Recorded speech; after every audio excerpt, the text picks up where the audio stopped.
What do you think is the best P&O ship at sea? There's 7 ships, and we're going to rate them from 7 to number 1.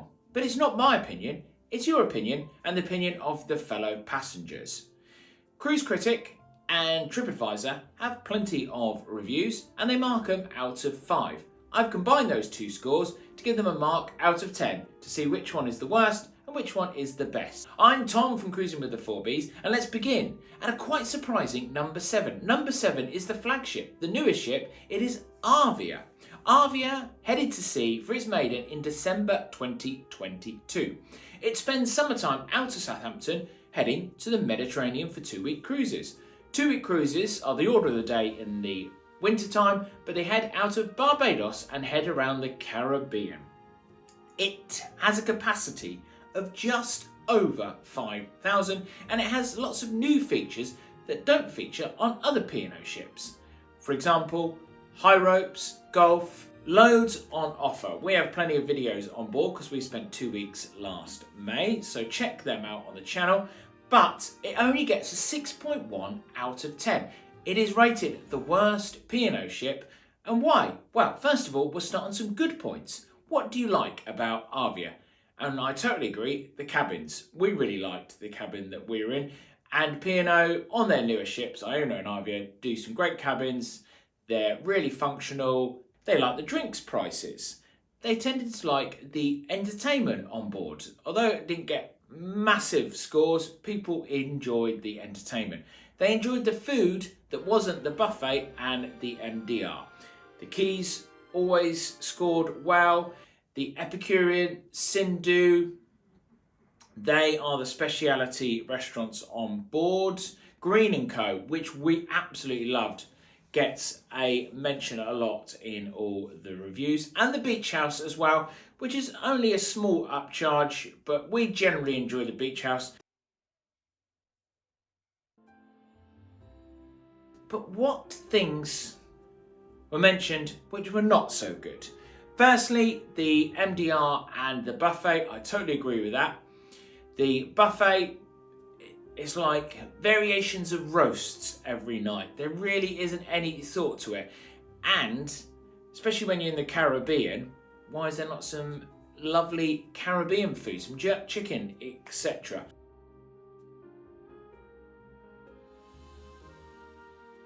Or 20 years ago, I was working on board P&O, and every single night the buffet had a different theme: Indian, British.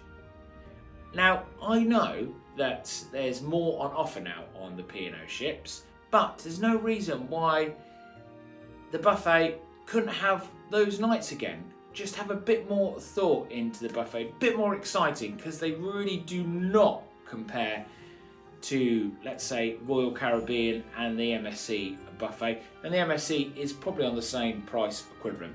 MDR, I found it very disappointing, and lots of you do. Add some flavour, P&O, to some of the meals that you offer in the MDR. The app, well, it's not an app. The web page, I'll mention it here, but it's mentioned on nearly every of the ships. It is hopeless. Carnival, give some money to P&O and get them a proper app, which a lot of the cruise companies on the other Carnival brand have got. Virtual queue half the time doesn't work properly. You're just stuck as number 3 or number 4 or number 5 when there's empty restaurants. You have to keep on logging in the whole time. It's very clunky. You can only use it on the ship, so you can't plan beforehand. Where a lot of cruise apps now, you can plan beforehand on the app and then automatically turns into an on-ship app. They need to spend the money. It is absolutely hopeless, and it gets a lot of complaints on all of the comments. 3 things that keep popping up all of the time. First of all, Maleth flights. I hope I've said that correctly. If you don't know, this year, now P&O say they had no choice in it, so I'm not there to argue, but they've decided to not go with TUI flights, although some of them are TUI flights, to the Caribbean. They decided to use a company called Maleth. Now, they will say that they've had no choice, and they've only got 7 aircraft. Now, of course, there's always going to be delays and long-haul flights. TUI are going to have them, British Airways. Everyone's going to have certain delays.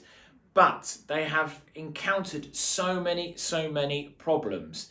every single week there's another delay, 3-hour delay, 4-hour delay, 5-hour delay, engine problems. And of course, when they're a very small company with not many aircraft, it's very hard to get replacement aircraft in. It's much easier for TUI, British Airways, Virgin to do that. So it just causes more and more problems.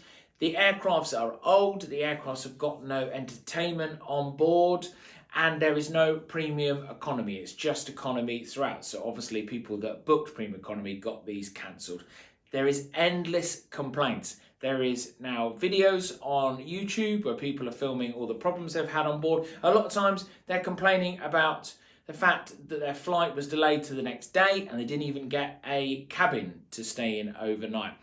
They don't like the response that P&O has, or they claim that most people are quite happy on board. I'm not sure about that. The Facebook page is now dedicated to Maleth flights. Now, I understand maybe it was their only choice.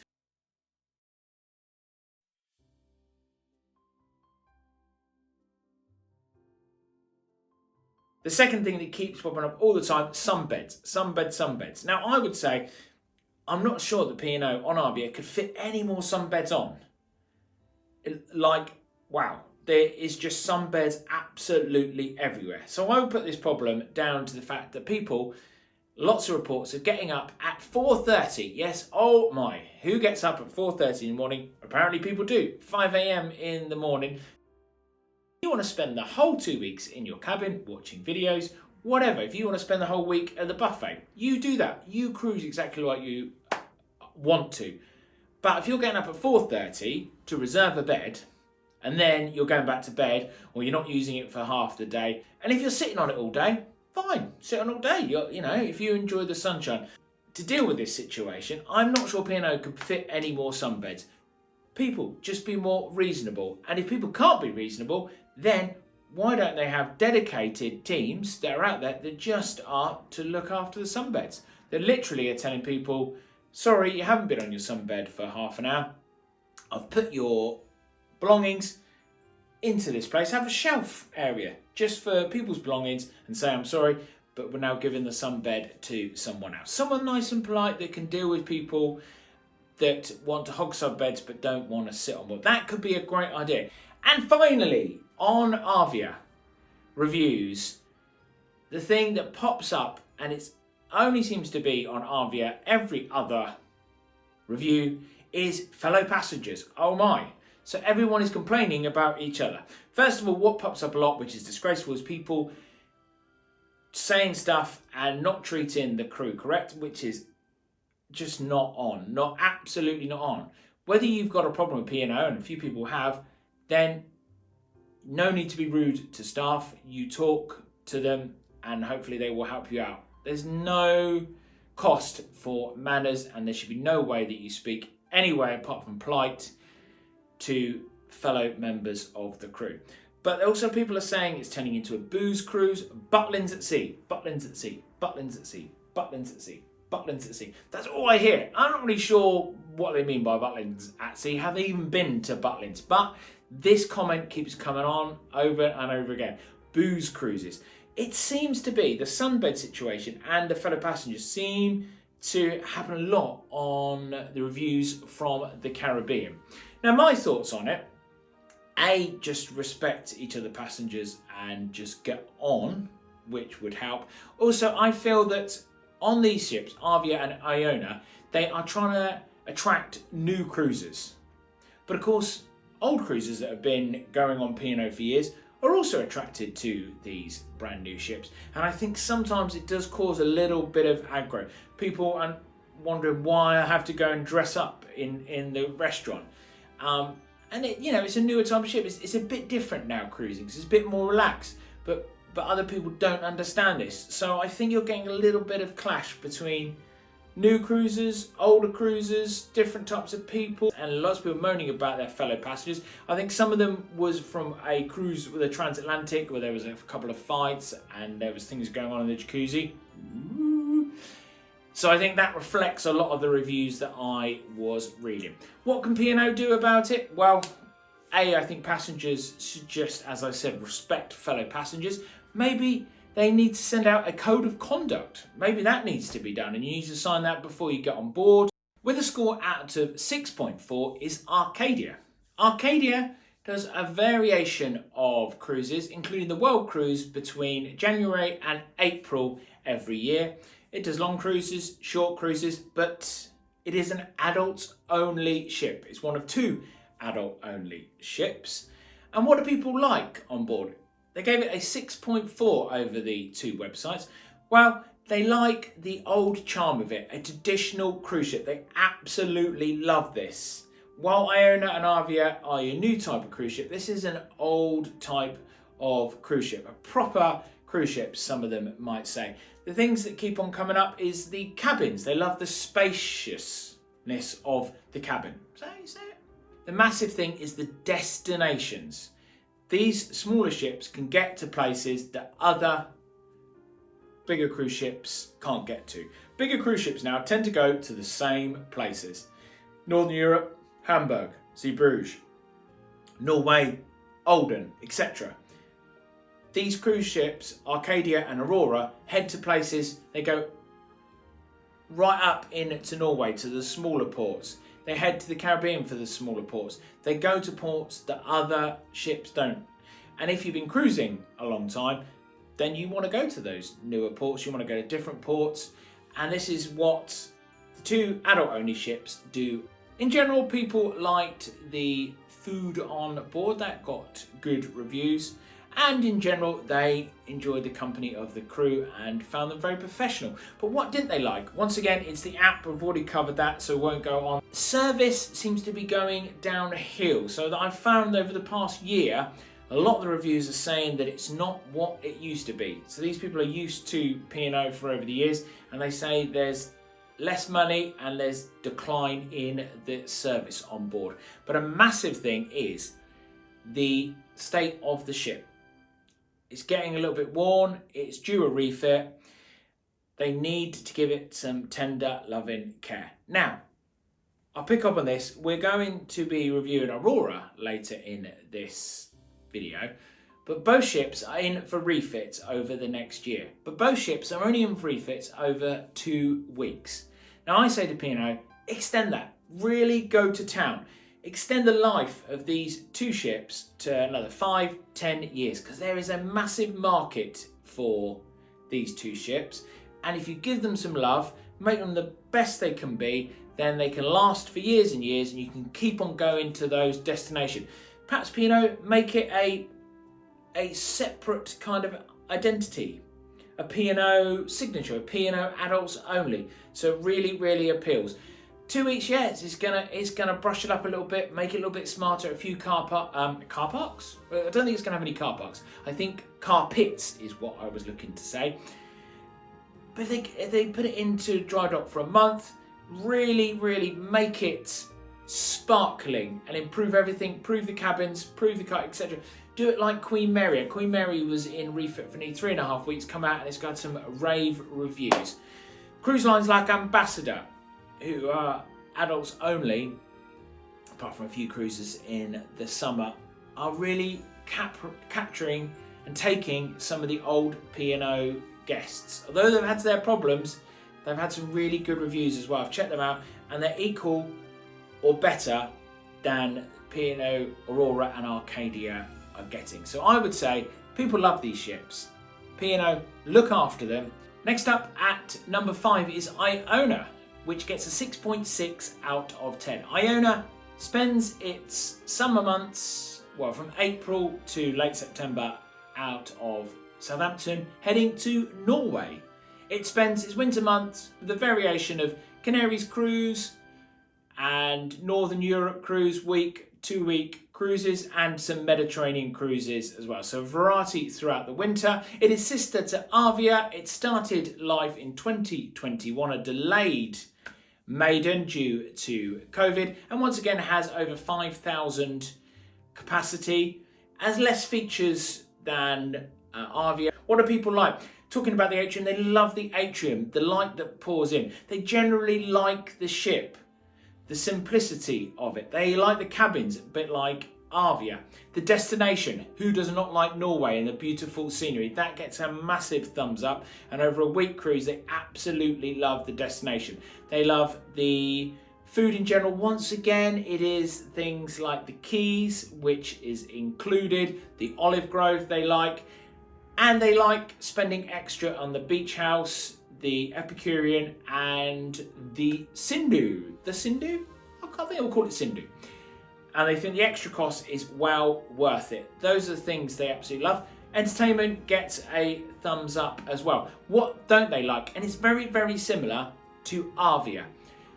They don't like the crowdness of it. They say it can be very crowded. Of course, Norway a lot of times doesn't have the greatest weather, so everybody's inside rather than outside. So there's no sunbed issue, but inside it can get very crowded.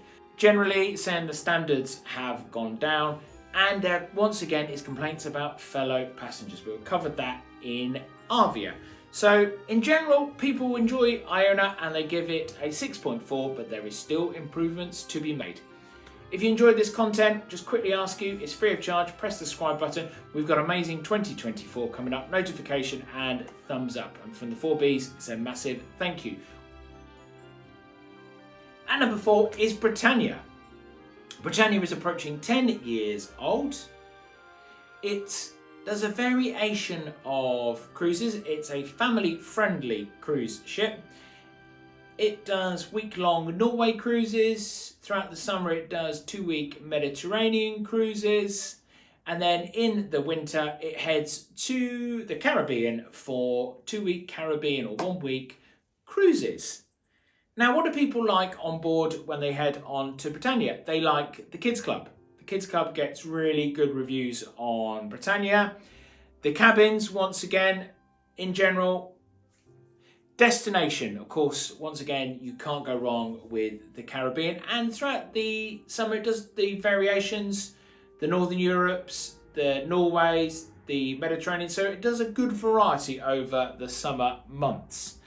The speciality food gets a big thumbs up, a little bit like Arvia. It has on board Sindhu Epicurean and also has the Limelight Club. What don't people like? They don't like the MDR food. That creeps up quite a lot on all of the P&O ships. They need to look at the MDR food because it's getting low marks. Also British food in the buffet. Now, of course, it's got to be a British set. It's a British cruise line, so there's going to be British food. But what we're saying is not everyone just wants roast every night. The sunbed situation, once again, in the Caribbean, exactly like Arvia. People waking up nice and early, standing around the pool. Loud music around the pool. This came up quite a lot. People just saying that there was blaring music throughout the day. A lot of people, I don't mind a little bit of music around the pool, you know, a bit of a boogie, but a lot of people don't appreciate that. So maybe that's something that P&O need to look at. And once again, the guests, Butlins at Sea came up a lot again, just like Arvia. We've covered that before. And the old favourite, Maleth! Oh dear, yep. Most of you are not happy with Maleth. But luckily, the ones that went on TUI, they loved their flight. Ventura, ship of all sorts in the itineraries. You could be heading 35 days around the Caribbean from Southampton. It's always out of Southampton. You could be going to Northern Europe. It does a lot of short cruises. It does the Canaries and sometimes does the Mediterranean. You have a full variety of cruises on Ventura. It's family-friendly ship. And what do people like? It's just had a refit. So in general, the ship was in good condition. The evening entertainment always got good marks. Sindhu, the Glass House, Epicurean, people really enjoyed and didn't mind spending the extra money on those speciality restaurants. And in general, the crew got a big thumbs up. What people didn't like on board were the cutbacks. You got that general feeling across the reviews, across the ships. It's the general penny pinching, let me say, that P&O was not what it used to be. Maybe the prices have gone down. I'm not sure about that. But what do you think? Once again, let us know in the comments. Daytime entertainment came up a lot. Lacking. The MDR buffet. Every single one. The MDR on the buffet does get a bit of a battering. Easily sorted out, P&O. Some of the cabins are a little bit dirty and understaffed. Some of the headlines were school canteen and pyjamas in the MDR. Make of that what you will. But Ventura is at number 3 with exactly the same score as Ventura. It's its sister ship, Azura. and that gets a 7 out of 10. Azura is the ship that does week and 2 week cruises out of Malta throughout the summer and then heads out of Tenerife in the winter months. What do people like about Azura? Well, they like the crew. Once again, the crew got high marks and mentioned. Same ones: Sindhu, Glasshouse, Epicurean, the entertainment, spacious cabins. They enjoyed the destination. The old style of ship gives a big thumbs up. So plenty of good reviews. Well, they mentioned the cabins are dated. It's due a refit in March 2025, and the recent reports and most of the reviews are saying it needs this. With embarkation, a lot of queues, that crept up quite a lot, overpriced, and the buffet and the MDR, once again, common problem, was picked up in plenty of the reviews for Azura. But what is the best ship in the P&O fleet according to you? At number 1 is Aurora. Aurora is the second of the 2 adult-only ships, Arcadia and Aurora, and it gets a 7.7 out of 10. It does the world cruise between January and April, and then throughout the rest of the year it does some small cruises, 3 or 4 nights to places like Amsterdam, and also does your longer Norway cruises, longer Mediterranean cruises. You can head to Greece, etc. These sort of 20-day cruises to have the sea days first. The massive thing, what do people like on board Aurora?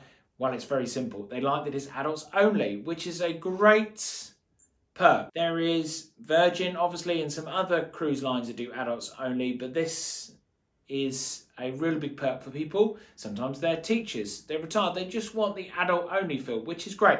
The old style of cruise ship, just like Arcadia, they like the old style to feel like they're on a proper cruise ship. They like the destination. Destination is a massive one. Once again, as we covered with Arcadia, it's heading to those smaller ports, the ports that the rest of the ships don't go to. They love the itineraries. The entertainment are the big things, and the food, and even on Aurora, the MDR did get quite a few good reviews. What they don't like, and it just goes back to Arcadia, a lot of the cutbacks that are creeping in, a lot of the newer reviews are saying, look, we love P&O. We've been on 20 cruises, but we might be coming to the end of our love affair with P&O. And for now, all I want you to do is tap just here if you would like our full review of P&O Arvia.